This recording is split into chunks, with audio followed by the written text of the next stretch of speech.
Have you ever wondered what happens when you stop being afraid of the narcissist? When you look them in the eye without flinching, without apologizing, without shrinking to please them, and you simply stand your ground. Let me tell you, that's the moment they lose all control, and the monster within them comes alive. Because for a narcissist, your fear is their fuel. They don't love you. They love the power they hold when you're afraid. But when you wake up, when you cut off the supply, when you say, "I'm done playing this game," that's when they panic. And that's also when you start reclaiming your freedom. In today's video, I'm breaking down 5 powerful ways a narcissist reacts when you become fearless. Some of these responses might be predictable, but others will absolutely shock you, because they reveal truths the narcissist never wanted you to know. From silent treatment, smearing, discarding, to full-blown revenge. We're going deep into what really happens, and more importantly, why your strength terrifies them. If you've ever been emotionally abused, manipulated, or gaslit until you questioned your own reality, this video is for you. Hit that subscribe button, turn on notifications, and watch this episode till the end, because your healing starts with truth. And the truth is, you never needed to fear them. They're the ones who should be afraid of you. Reaction number 1, they will try to break you. This is a painful truth that few dare to speak aloud when you stop being afraid of the narcissist. You don't just make them angry, you send them into a state of panic. And in that panic, they become dangerous. They're no longer the person you once knew. They're no longer the one you loved or called family. They transform into something else entirely ruthless, venomous, and out of control. They will do everything in their power to drag you back to your old place where you were small, obedient, and easy to manipulate. But you're not there anymore. And that reality, it shatters them. Why? Because to a narcissist, control isn't a preference, it's a survival mechanism. They need you to revolve around their needs, their desires, their emotions. They need you to forget yourself, to abandon your own identity, just to keep their fragile, false self alive. And when you begin to choose your own path, to define your own limits and make your own decisions, you deliver a devastating blow. You show them they are no longer the center of your world. I once met a survivor in a private coaching session. She was a bright, intelligent young woman, but the look in her eyes as she told her story nearly broke me. She had once loved a narcissistic man, someone who appeared charming and attentive in public, but behind closed doors, emotionally strangled her every day. Her life was being slowly squeezed out of her. What triggered his rage wasn't some major rebellion. It was a small, seemingly harmless act. She wanted to visit her best friend, who had just given birth, without asking for his permission. She left a polite message saying she'd be out for a few hours. And that was it. The nightmare began. He lost it, not because she went out, but because she acted like an autonomous human being. He bombarded her with texts, threats, accusations. When she came home, he shattered things, screamed obscenities, and called her every vile name imaginable. He told her she was a traitor, a disrespectful woman, someone unworthy of love. But that moment was also the beginning of her awakening. She told me that while he raged, while glass broke at her feet, she suddenly saw it all clearly. This wasn't love anymore. This was control disguised as affection. And for the first time in years, she didn't cry. She just stood there still, silent, and wasn't afraid anymore. I share her story not to scare you, but to help you understand this when you begin to love yourself, when you say no, when you honor your own inner voice, you threaten the very core of the narcissist's identity. And when they feel threatened, they lash out like a cornered beast, clawing, accusing, slandering, even going as far as dragging you through legal battles, all to pull you back into the emotional cage you dared to escape from. But no matter what tactics they use, you must remember their fury is not proof that you're wrong. It's undeniable proof that you were finally right. You've stepped out of the role of the victim. You've stopped playing the role in their toxic drama. You've chosen to live as yourself, and that is what they can never forgive. So if you find yourself under attack, if you're being crushed by their rage, their accusations, their threats, don't turn back. Because right now, in the midst of the pain, you are crossing the final threshold between being a victim and becoming free. Reaction number 2, they go silent, and it's not peace. It's a psychological weapon. After their anger fails to break you, after they realize that yelling, threatening, or slandering no longer brings you back, the narcissist shifts to another tactic. They go silent. But don't mistake this silence for maturity. Don't assume it means they're respecting your boundaries. And it certainly doesn't mean they're sorry. It's psychological warfare at its most sophisticated. When a narcissist goes silent, they're sending you a cold, calculated message. You no longer exist to me. They turn their back, avoid your gaze, ignore your texts and calls, acting like you never existed.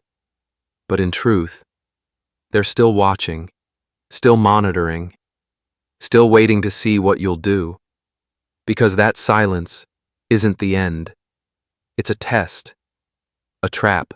Many people have told me that a narcissist's silence is more maddening than their insults. It doesn't scream, it whispers doubt. It makes you question your worth. When someone you once loved, laughed with, built a life with, suddenly treats you like air, your mind spirals. Did I overreact? Was I too harsh? Am I the problem? And that's exactly when they win. That moment you begin to doubt yourself, to second-guess your truth. They regain control without lifting a finger. I remember the case of Kevin, a young man deeply in love with an older woman, charismatic, alluring, and unmistakably narcissistic. She drew him in with intense affection and flattery, only to punish him with sudden emotional withdrawal whenever he displayed independence. One day, Kevin declined to accompany her to a co-worker's birthday party. He had a long-awaited job interview scheduled that same evening. He was respectful, apologetic, and even offered to take her out to dinner another night. But for that single act of self-prioritization, he was punished with a full week of silence. No texts, no calls, no eye contact. He described it as living with a ghost, and eventually, overwhelmed by the cold wall between them, Kevin caved. He messaged her to apologize even though he had done nothing wrong. Her reply was icy and triumphant. Finally, you understand how much you hurt me. He didn't hurt her, he threatened her control. But her silence had reshaped the truth, bending reality until Kevin questioned himself. That's the power of silent treatment, a wordless accusation that leaves you scrambling to defend yourself against something you can't see. Then there was Maria, a single mother who'd escaped years of emotional control in a toxic marriage. After she finally filed for divorce, she braced herself for screaming, blame, and backlash. But it never came. Instead, her ex-husband vanished.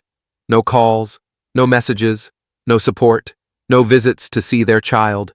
Just silence. At first, Maria felt a sense of relief, but then that silence grew heavy, eerie. It was like we had never existed to him. She said, months later, she found out he had been telling both families that she was denying him access to their child, that she was vindictive and manipulative, that he was the victim. His silence wasn't surrender. It was strategy time to craft a narrative where he was the wounded hero and she, the villain. You see, when a narcissist goes silent, it's not because they've let go, it's because they're retreating to reload their weapon. They're calculating, rebuilding their mask, positioning themselves to return stronger and more dangerous. And the worst part, you might start believing them. You might reach out, apologize, explain, offer peace, only to find yourself right back in the emotional cage you just escaped, where your voice is muted and their version of reality reigns supreme. So if you're currently being hit with their silent treatment, don't romanticize it. Don't think it's space or time to cool off. See it for what it is, a manipulation tool to regain control over your mind. And most importantly, remember, you didn't do anything wrong. You're not being punished for hurting them. You're being punished for reclaiming your power. Their silence is a tantrum wrapped in silence, a refusal to face the fact that you're no longer easy to manipulate. Sometimes, the most powerful response to their silence is your own silence, but this time, from a place of peace, not fear, not reaching out, not trying to fix what you didn't break, not apologizing for being free, because the real victory isn't getting them to speak again. It's realizing you don't need them to. 3. Reaction number 3. They discard you, not because you're worthless, but because you've become too dangerous to their illusion. After the rage, after the cold, soul-numbing silence, when they realize you're still standing, that you didn't beg, didn't reach out, didn't crawl back, the narcissist moves to the third reaction. They discard you as if you never mattered. No explanation, no emotion, no look of regret, just cold indifference. A final message, a blocked number, or perhaps they vanish without a trace. For normal people, ending a relationship is painful. It's a moment for closure, honesty, even forgiveness. But for a narcissist, discarding isn't closure, it's domination. It's their way of asserting, I still control the narrative. They want you to believe they left because you weren't enough, that you were too emotional, too demanding, too sensitive, or simply too much. But here's the truth. They discard you not because you lack value, but because you saw through them. You touched the one thing they fear most, their true self. You stopped buying into the charm. You started asking questions instead of blindly nodding. You set boundaries, spoke your truth, and said no. And to a narcissist, there is nothing more terrifying than someone they can no longer fool. You became a mirror, a reflection of the shame they've spent their whole life trying to outrun. With you around, they could no longer play the part of the flawless, lovable, misunderstood soul. Their mask began to crack, and instead of facing it, they chose the only option they know. Get rid of the mirror before others see the truth. I once worked with a man named Nathan.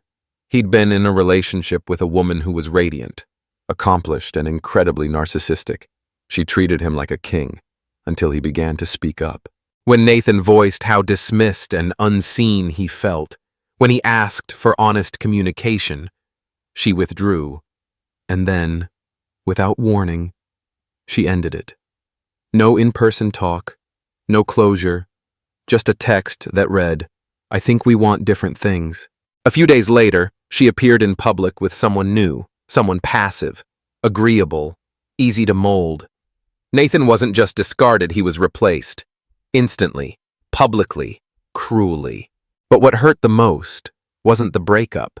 It was how effortlessly she erased him, like he'd never mattered. She didn't break up with me.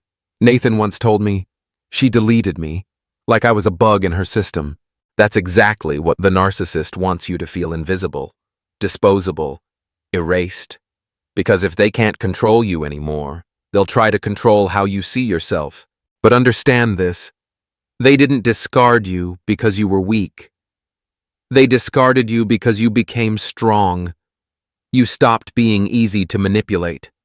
You stopped playing the role. You started reclaiming your voice.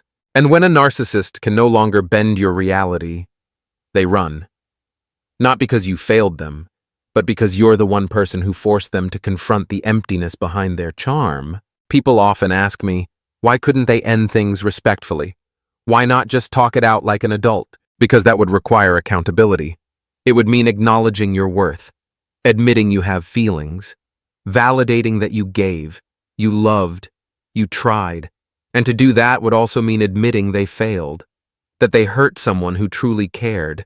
It would mean admitting they're not in control anymore. And to the narcissist, that's worse than death. So instead, they discard you. They deny your humanity. They wipe away every memory, every kindness, every moment as if you were nothing. But let me tell you, this isn't proof you didn't matter. It's proof you escaped their control. If you're currently in the phase of being discarded, don't chase, don't apologize, Don't ask for closure from someone who never offered honesty in the first place, because their silence, their indifference, their deletion of you, none of it reflects your worth. It reflects their inability to face you now that you're no longer playing along. You weren't discarded, you were set free, and that more than anything is what they never wanted you to realize. 4. Reaction number 4. They launch a smear campaign. When they can't control you, they try to control how others see you. After you've been discarded, or you've taken the brave step to walk away, the narcissist realizes something terrifying.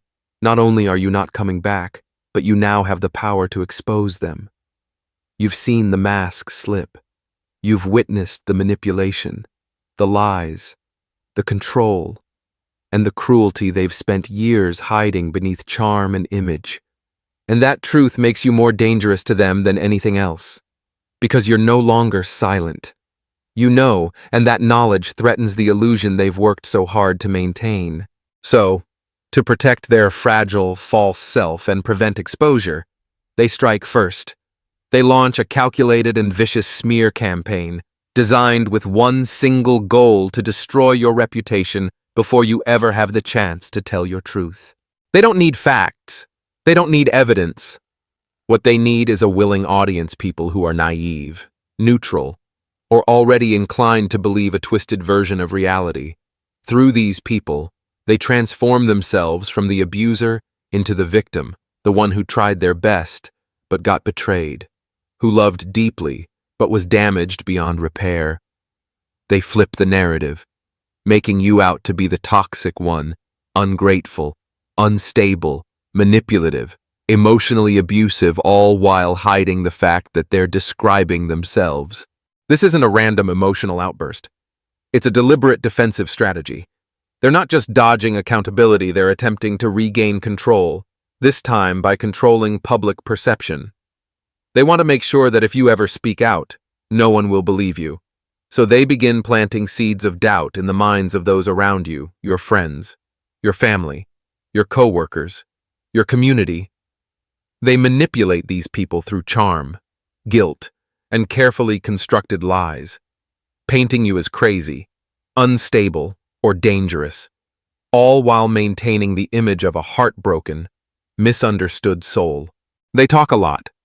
Their words are meticulously chosen to elicit emotion, sympathy, and blind loyalty. They'll say things like, "I gave them everything, and they still left," or "I stayed quiet for so long, but I can't take the pain anymore," or "I was loyal, and they destroyed me."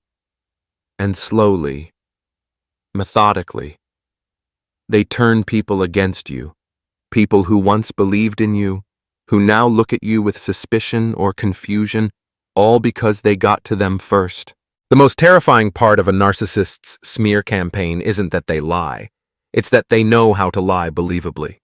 They don't need to fabricate entire stories. They just cherry-pick isolated moments, twist partial truths, and add emotional flair to make it sound convincing. Because they know this, people don't care about the full truth, they care about a story that sounds true. And often, the more dramatic that story is, the easier it is to believe. When you realize you're being smeared, your natural instinct is to defend yourself, to explain, to correct the record. But that's exactly what they want. They want you to go on the defensive. They want you to exhaust yourself trying to explain to people who've already been manipulated. They want you to feel isolated, rejected, betrayed all over again, but this time, not by them, by the people you once trusted. Worse still, if you respond emotionally, if you're angry, frustrated, or hurt, they'll use that reaction as further proof of your instability. They'll say, "See, this is how they always were. Emotional, dramatic, unpredictable." And so the cycle of manipulation continues even from a distance. What you must understand is this. The smear campaign is not happening because you did something wrong. It's happening because you did something right. You saw the truth. You walked away. You stopped serving their narrative. And to a narcissist, that's unforgivable. So if you find yourself in the middle of one of these attacks, don't fight fire with fire. Hold your truth like a torch. Stay composed. Stay grounded. Let time and your consistent behavior be your witness. Let your silence be stronger than their lies. Because while they may control the narrative temporarily, they cannot control the truth. And eventually, those who observe long enough will begin to see clearly. They'll realize that the person talking negatively about you everywhere isn't a wounded soul. They're a desperate actor trying to preserve a crumbling performance. Keep moving forward. Don't turn back to explain. Truth doesn't beg to be believed, it stands on its own. And you, with your quiet dignity, are the greatest threat to someone who lives on deception. 5. Reaction number 5. They secretly stalk you. Your personal accounts. Your private life because you're no longer their supply. You've become their obsession. After all the chaos, the rage, the silence, the discard, and the smear campaign, you might think the narcissist is finally out of your life. You've blocked them. You've gone no contact. You've stayed silent, disappeared like you never existed in their world. But in reality, they never stopped watching you. Every post, every picture, every status update, every new person who appears on your profile. They're watching, quietly, in the background, but relentlessly. Why? Because narcissists cannot stand not knowing how you're living without them. Their curiosity isn't about missing you. It isn't about love. It's about control, or more precisely, the loss of it. They can no longer dictate how you feel, who you love, how you move, or what you choose. You no longer react. You no longer tremble at their silence. You no longer need an apology or a reason. And that, to them, is unbearable. So, they stalk you. If you haven't blocked them, they'll follow everything you post. If you have blocked them, they'll use fake accounts, secret profiles, or even ask mutual contacts to spy for them. They'll check your Facebook, your Instagram, your TikTok, LinkedIn, any platform where they can still catch a glimpse of your life. They'll tap your profile photo dozens of times a day, but never leave a trace. They'll view your stories anonymously, Google your name, search forums, groups, anything to see if someone is mentioning you. They do it all in silence because they don't want you to know they still care. But the truth is, the very person they once belittled, discarded, and called nothing has now become a fixation they can't let go of. They don't understand how you're still standing. They can't accept that you're doing better without them. They can't bear the sight of you smiling, traveling, succeeding, falling in love again, or simply living peacefully. They spiral into questions they'll never ask out loud. Are you thinking about me? Do you miss me at all? Are your posts real? Or are you trying to prove something? But deep down, they know the answer. You're not thinking about them at all. And that realization eats them alive. Your silence, once seen as weakness, has now become a complete erasure of their presence. Your indifference, once labeled as cold, is now a verdict that they no longer matter. They pretend not to care, but behind the scenes, they're trying to decode you, reading into your words, analyzing your tone, obsessing over who liked your posts. They've become addicted to you, not out of love, but out of obsession with their own powerlessness. What they can't accept isn't just that you're happy. It's that your happiness no longer involves them. You were once their supply, someone they could manipulate, draw energy from, break down, and build up at will. Now, you're restricted access. And to a narcissist, losing access equals losing identity. It is a blow their false self cannot withstand. So they keep watching. Not to reconnect, not to apologize, not to make amends, but to feed the obsession. To pretend they still have some invisible thread tied to your life. They'll tell themselves, I'm just curious. It doesn't mean anything. But the truth is, they can't let go. This kind of stalking doesn't last days or weeks. It can last months, even years. They may move on, publicly. They may even have a new partner. But late at night, they'll still check your profile.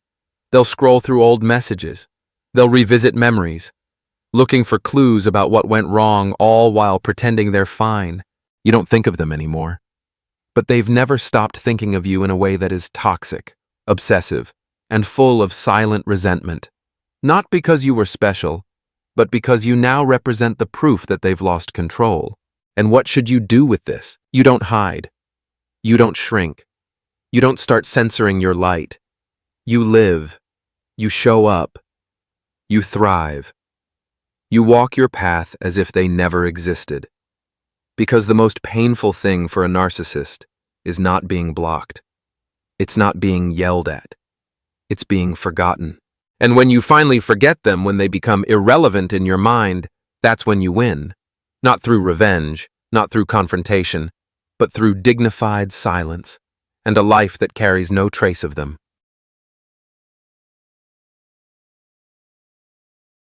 6. Reaction number 6. They sabotage your new relationship because your happiness without them is the ultimate insult. If you think that once you leave the narcissist, go no contact, and heal, they'll finally let you live your life in peace. Think again, especially when you begin a new relationship, one built on respect, kindness, and genuine love. They see it not as a natural progression of your healing, but as a personal attack. To a narcissist, your ability to love and be loved by someone else is the ultimate betrayal. It's the last wound to their fragile ego, the final proof that they are no longer the center of your world. A narcissist doesn't love you. They love possessing you. They see you as something that belongs to them. Even after the relationship ends, they believe they should be able to return whenever they want. In their mind, you are not allowed to move on, especially not before they do, and definitely not with someone better. Someone who treats you right. That, to them, is intolerable. So when they discover you've found someone new, their mind spirals. They imagine you're trying to make them jealous, that you're flaunting your happiness, that your love for this new person must somehow be fake. They convince themselves that you're only doing it to get a reaction from them, because in their eyes, you're still theirs. And now, you've dared to give what once belonged to them, to someone else. That's when the sabotage begins. It starts subtly. They begin to gather information. They'll find out who your new partner is, where they work, what they look like, what they post online. They might stalk your profiles through fake accounts or mutual acquaintances. They scan for any weakness, any opportunity to worm their way in. Then they begin poisoning the well. They may contact your new partner directly or anonymously.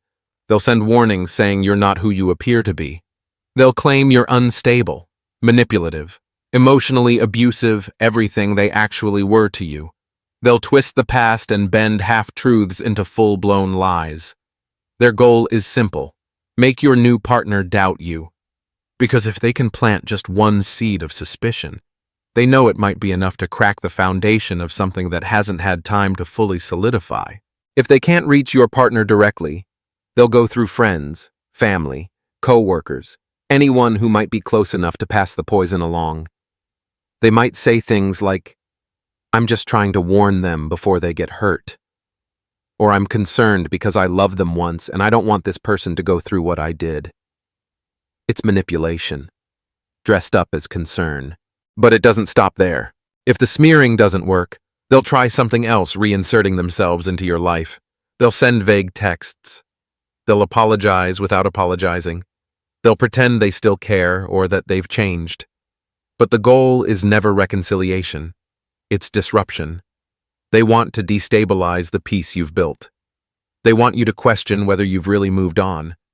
And more than anything, they want your new partner to see them as a lingering threat, someone who might still have emotional power over you. Because to a narcissist, your new love isn't just a partner, it's a rival. And this rival represents everything they failed to be supportive, loving, emotionally safe. So, rather than reflect on their shortcomings, they try to destroy what you've built. If they can't have you, they'll try to make sure no one else can either. It's all about narrative. They want to rewrite the story so that you are the villain. And they'll do anything to make sure the people around you believe it.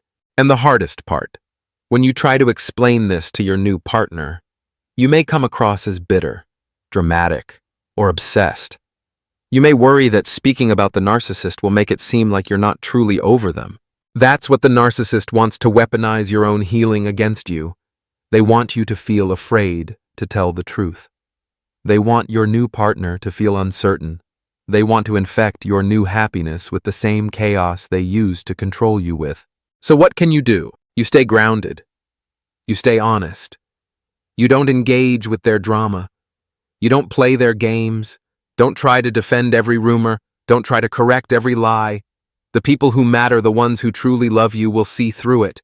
And if your new partner is the right person, they will listen, not judge. They'll stand by your side, not walk away in fear. The narcissist will try to infiltrate your new life, but they only succeed if you let them in. You are no longer who you were. You are stronger, wiser, clearer. Your new relationship is not built on fear, it's built on truth. They can knock, but you don't have to open the door. And that, to a narcissist, is the deepest loss of all, to no longer have the power to destroy you, to watch you love and be loved, and to know they're nothing but a shadow in a story that no longer belongs to them. 7. Reaction number 7. Eventually, they fall into a state of deep confusion. This is the strangest, most terrifying, yet most liberating moment in your journey away from the narcissist. When all their usual weapons have failed, when anger doesn't make you flinch, silence doesn't bring you crawling back, smear campaigns don't break your spirit, and even sabotage can't reclaim your attention, they begin to unravel. Because for the narcissist, power and control aren't just habits, they're their identity. Their manipulative skill is the fuel that sustains their false self. So when they're faced with someone they can no longer manipulate, someone immune to their tactics, they don't just feel defeated, they feel lost. No stage left to perform on, no audience left to gaslight, no one left to believe the story they tell themselves about being the victim, the hero, the savior. This is when they begin to crack. They start asking themselves, why aren't you reacting like before? Why aren't you afraid of them anymore? How can you walk away so firmly, so calmly, without needing closure, validation, or revenge? These questions don't bring them clarity, they bring them panic. Because the moment you stop fearing them is the moment they become irrelevant. When they can no longer control you, the narcissist begins to doubt their sharpest weapon, their ability to control others psychologically. A subtle, gnawing fear creeps in. They look in the mirror and for the first time wonder, if that person who once loved me so deeply, who forgave me again and again, can now walk away coldly, who else might see through me too? They lose their false sense of invincibility. They lose that sick confidence that they always hold the upper hand, and deep down, they begin to feel threatened by you, by the very person they once dismissed, devalued, and assumed would always stay. You're no longer a pawn. You become a mirror reflecting their failures, exposing their lack of control, showing them that they are not who they pretend to be. You are living proof that their manipulation is not invincible, that they can, in fact, be walked away from, that silence can be powerful, that peace is possible without them. And if you think this realization will make them reflect, apologize, or change, don't be fooled. Rather than face the truth, they continue the performance. They blame you. You've changed. You became cold. Someone must have poisoned you against me. They blame the world. No one understands me. Everyone always leaves.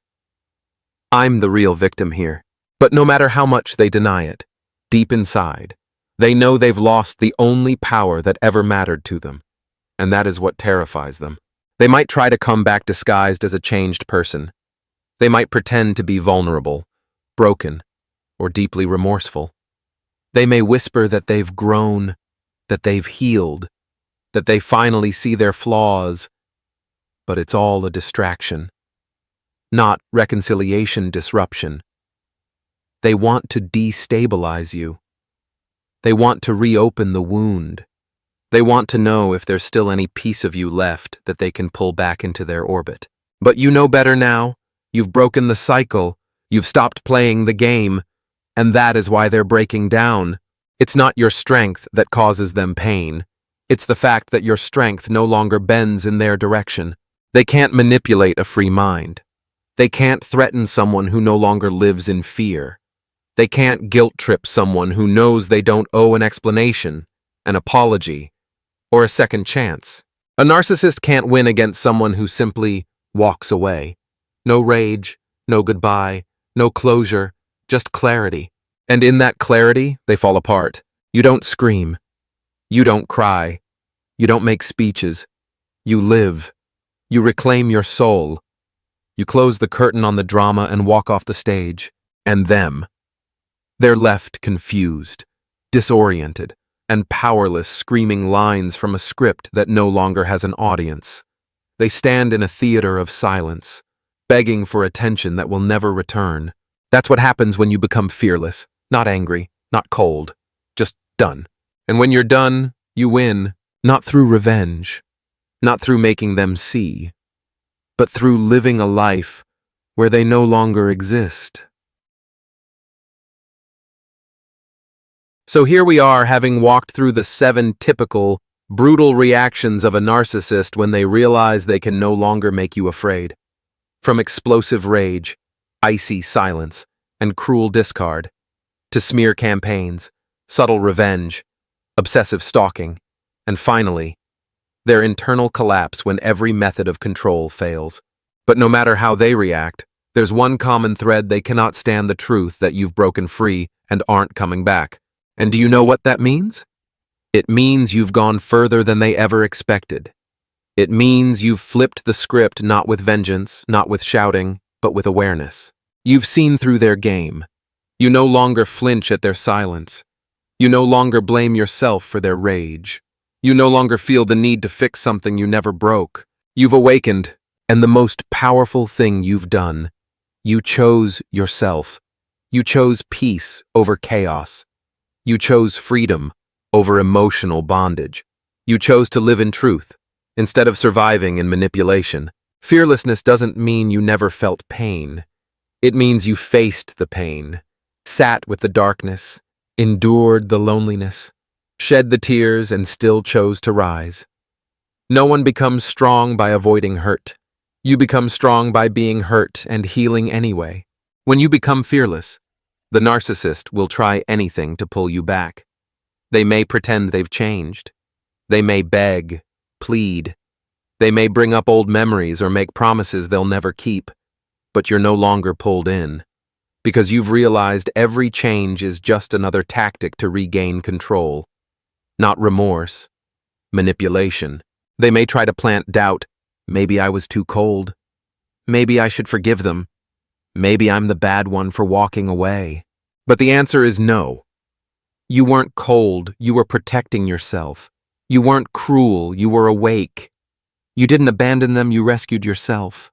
And if today, you're still wondering if a small part of you still hesitates, still questions, know this: your freedom is what enrages them. Your silence is what unsettles them. Your life happy, peaceful, complete is the one thing they cannot tolerate. You don't owe them proof. You don't owe them answers.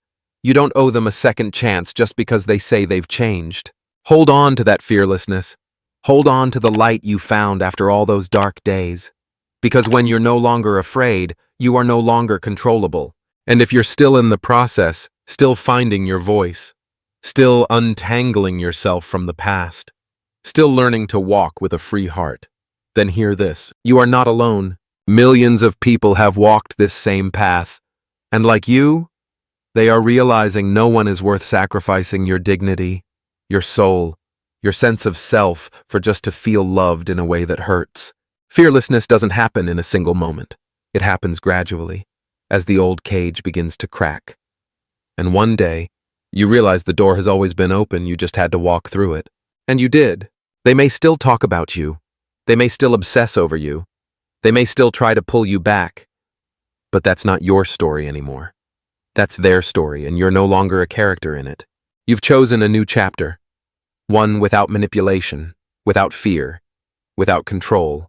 A chapter where you redefine love, worth, and freedom on your terms.